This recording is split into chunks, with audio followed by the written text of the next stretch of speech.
Vous êtes bien sûr dans Sport Magazine sur New Info. Un plaisir d'avoir votre attention dans cette émission. Nous évoquons les demi-finales de la Coupe d'Afrique des Nations 2025 qui se déroule actuellement au Maroc. Le pays hôte est bien sûr dans le dernier carré et affrontera le Nigeria. Le match a lieu ce mercredi et le même jour il y a aussi Sénégal-Égypte. Voilà donc les deux affiches des demi-finales de cette CAN 2025. Nous évoquons le sujet dans cette émission en parlant également de ces affiches des quarts de finale qui ont abouti donc à ces deux matchs, donc des demi. Et pour en parler, bien sûr, j'ai sur ce plateau deux confrères, deux consultants également dans cette émission qui n'étaient plus venus il y a des lustres. D'abord, je commence par vous, Fidia Salandé.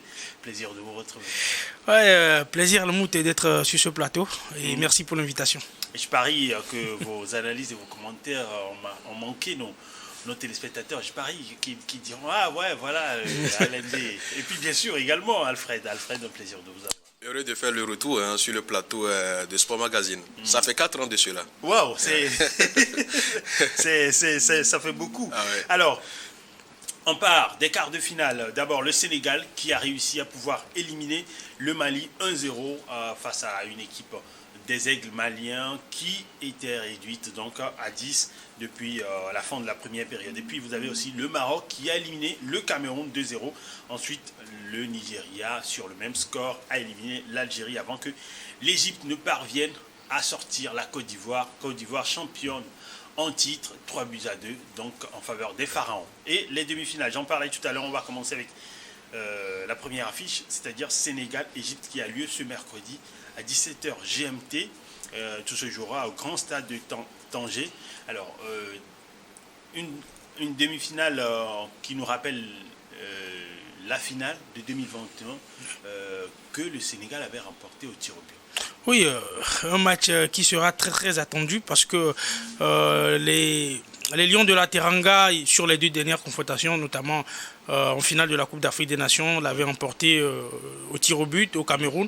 Ensuite, il y avait eu un match aller-retour pour déterminer le pays qualifié pour la Coupe du Monde 2022. Ça s'est soldé également par un tir au but remporté par le Sénégal au stade Amadou Ouad. Et du coup, historiquement, le Sénégal, c'est un pays quand même qui cause un peu de problèmes à l'Égypte, même si l'Égypte, on le sait, c'est le Real Madrid d'Afrique, 7 fois champion d'Afrique. Ça va être un match tactique, vraiment une opposition de style, parce qu'on a une équipe égyptienne qui aujourd'hui qui peut changer en fonction de l'adversaire qu'elle croise. Vous avez vu l'Égypte qui a affronté le Bénin, ce n'a pas été le même Égypte qui a affronté la Côte d'Ivoire. On a tous vu la leçon tactique que l'Égypte a donnée aux Ivoiriens. Maintenant, en face, il y aura un Sénégal qui aura envie de rallier la finale de la Coupe d'Afrique des Nations, je pense pour la 3e fois de son histoire, avec un Sadio Mané qui sera en mission, et face à un Mohamed Salah, son ancien mauvais ou meilleur ami. On sait comment l'histoire s'est passée entre les deux, donc ça va être un duel très attendu. Et franchement, vivement qu'on soit à cette rencontre. Et bien sûr, alors l'Égypte qui sera face au Sénégal, deux sélectionneurs qui sont des sélectionneurs locaux, d'ailleurs même tous les 4 sélectionneurs. Une première d'ailleurs. Oui, une première qui sont en demi-finale, vont s'affronter. Vous voyez le match comment et par rapport aux prestations des deux équipes dans cette compétition déjà? Déjà, si vous prenez la formation sénégalaise, ça fait 2 buts encaissés depuis l'entame de cette compétition. Le Sénégal fait montre d'une équipe très ambitieuse, une équipe qui a envie d'aller décrocher la Dame Coupe, avec un certain Sadio Mané qui a déjà 1 but à son actif et puis 3 passes décisives. Ce qui voudrait dire que c'est un joueur non seulement qui marque, ou bien qui peut marquer, mais qui se met au service du collectif. Vous voyez, malgré son âge. Lorsque vous avez un joueur à la cabine de Sadio Mané qui encore délivre des passes décisives, et au total ça fait 3. Je pense que c'est lui le maître à jouer de cette formation. Maintenant, en avant il y a Nicolas Jackson qui fait le job également, qui est l'actuel meilleur buteur de la sélection sénégalaise en cette Coupe d'Afrique des Nations. Il avait fait un doublé, je pense, au match d'ouverture. Oui, face au Botswana. Oui. Justement, donc je me dis, voilà, le Sénégal est bien parti pour remporter cette rencontre, même si en matière de statistiques, ça fait 14 matchs joués entre les deux formations, dont 7 victoires pour les Pharaons d'Égypte et 5 pour le Sénégal, dont 2 matchs nuls.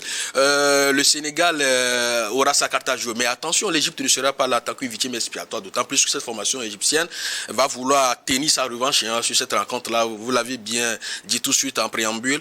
La CAN 2021, c'est ça, n'est-ce pas? Oui, rapporté par le Sénégal au goût amer toujours chez les Égyptiens. Donc voilà, ils vont vouloir prendre leur revanche cette année. Ils vont vouloir faire tout pour renverser la tendance avec un certain Mohamed Salah qui a déjà 4 buts, je pense, à son actif et délivré une passe décisive, vous voyez, malgré son âge également, parce que quand on parle de Salah, ce n'est plus ce Salah de 26 ans, ce n'est plus ce Salah de 28 ans, c'est un joueur qui a plus de l'âge, mais c'est comme le vin français, plus ça prend de l'âge, ça se bonifie davantage.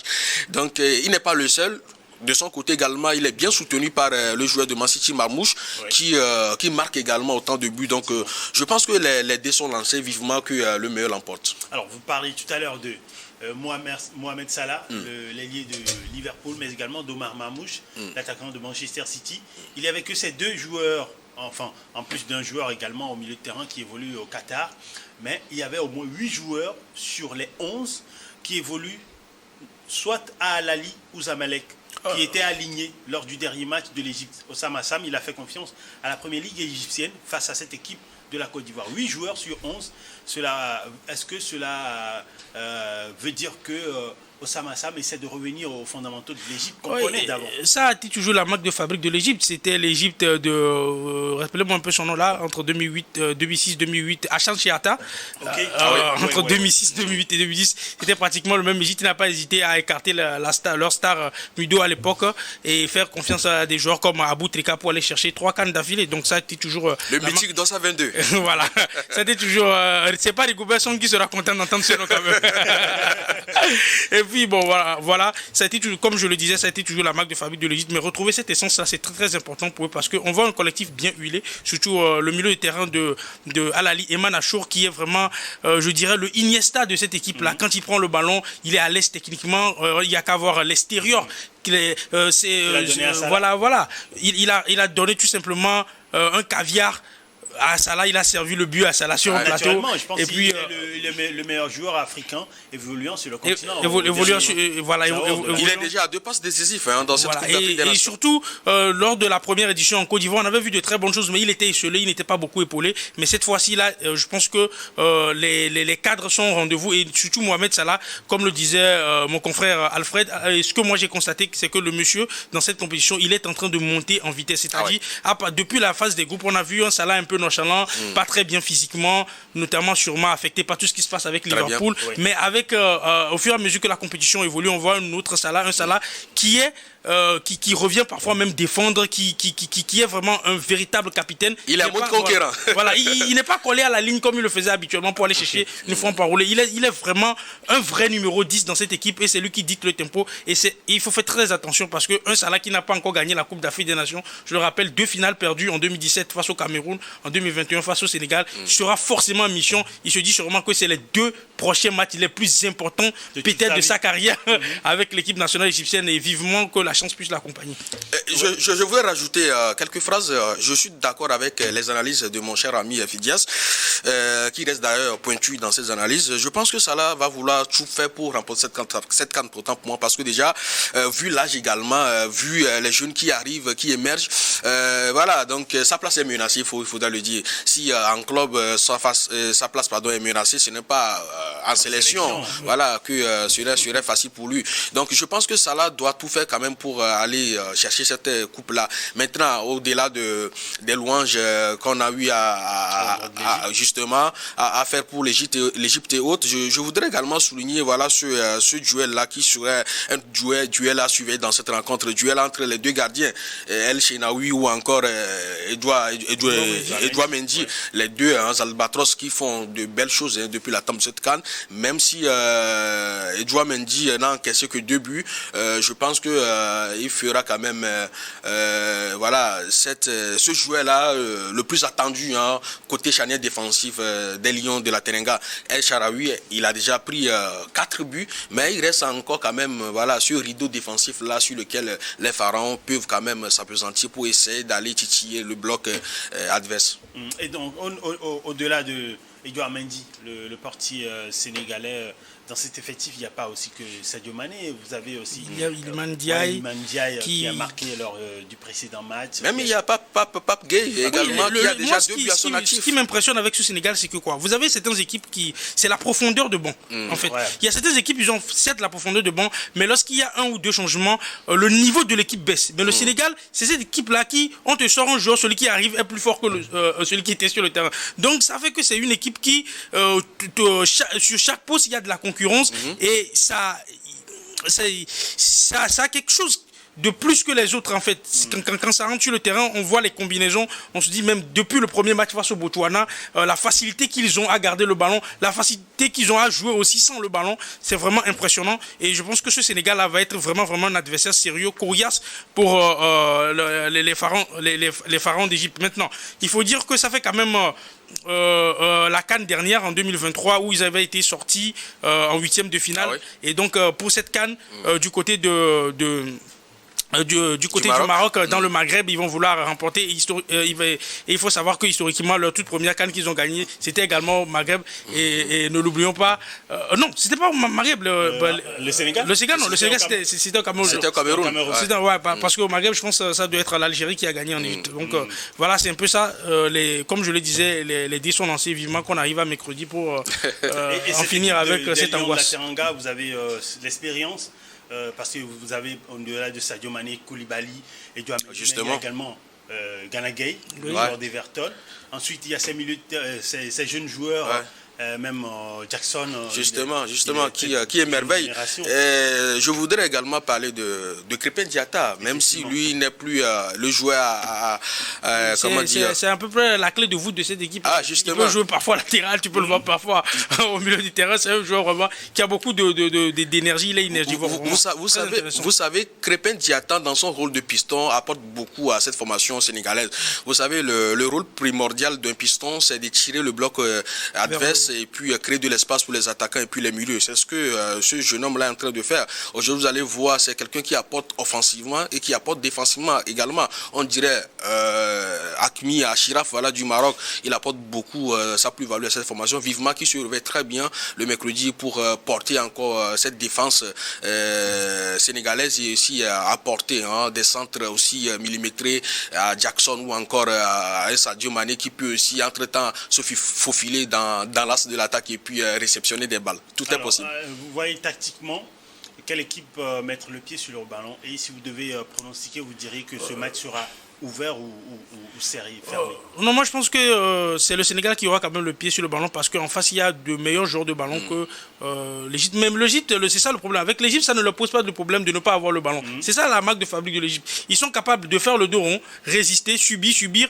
Et ça là, c'est vrai qu'il a 33 ans, mais il reste quand même pour moi l'un des joueurs les plus rapides sur le continent. Si on le lance en profondeur, je pense que c'est les Béninois qui vont. C'est pas les Béninois qui vont démentir. Quand on lance Mohamed Salah en profondeur, il y a très peu de joueurs qui peuvent l'arrêter. Donc ils vont peut-être miser sur ça. Ils vont aussi peut-être chercher à fermer les couloirs parce que c'est ce qu'ils ont fait face à la Côte d'Ivoire. On a vu comment ils ont réussi à museler Amad Diallo et Yann Diomandé et ils ont complètement renversé, je dirais, le rapport de force. Donc ils pourraient peut-être faire une bis repetita, fermer le jeu, fermer les côtés et empêcher le Sénégal de jouer sur le côté, les obliger à jouer dans l'axe. Et on sait que quand on joue dans l'axe, le Sénégal, on sait, bon voilà, ils ont un attaquant de pointe qui est Nicolas Jackson, qui n'est pas très bon de la tête, il faut le dire. Quand ils vont lancer les centres, il y aura les deux défenseurs centraux de l'Égypte qui sont très grands de la taille, qui vont sortir tous ces ballons. Et c'est peut-être comme ça qu'on va rester dans un scénario, dans un match nonchalant. Mais moi, je vois quand même l'Égypte l'emporter à l'expérience. Parce que je pense que l'expérience de l'Égypte, à un moment donné, va faire la différence. Un jeu plus ou moins fermé. Moi, un jeu très fermé. C'est une demi-finale de Coupe d'Afrique. Justement, et surtout, les statistiques montrent que lorsque les deux équipes se rencontrent, c'est toujours fermé. Vous voyez, c'est toujours fermé parce que déjà, chacune des deux équipes joue frais à main. Ouais. Vous voyez, donc ne voulons pas aller aller titiller la défense adverse et puis laisser le trou derrière. Donc ce qui fait que voilà, c'est des joueurs qui jouent frais à main, ce qui fait que l'enjeu prend le dessus sur le jeu. Voilà, justement. Effectivement, donc on va parce que sur les 4 derniers matchs, il y a eu 2 buts sur les 4 derniers matchs. 0-0 en finale de la Coupe d'Afrique des Nations, 1-0 victoire de l'Égypte voilà, du côté du Caire, et au retour victoire 1-0 du Sénégal avant la victoire, après victoire du Sénégal au tir au but. Donc on n'a pas eu, en tout cas, on n'a pas encore eu plus de 1 but à 0 sur ces dernières années. C'était toujours un jeu fermé entre les deux formations. Et on s'attend à également un duel aussi disputé lors de ce prochain match, la première affiche donc des demi-finales de la CAN 2025 ce mercredi au grand stade de Tanger. On va donc suivre ensemble ce match et on reviendra dans cette émission pour l'évoquer. N'oubliez pas, le coup d'envoi c'était à 17h GMT sur vos chaînes Neosport. Et on observe la pause dans cette émission. On revient dans la deuxième partie pour évoquer l'autre match, c'est-à-dire l'affiche qui va opposer le Nigeria, 3 fois champion d'Afrique, au pays hôte, c'est-à-dire le Maroc.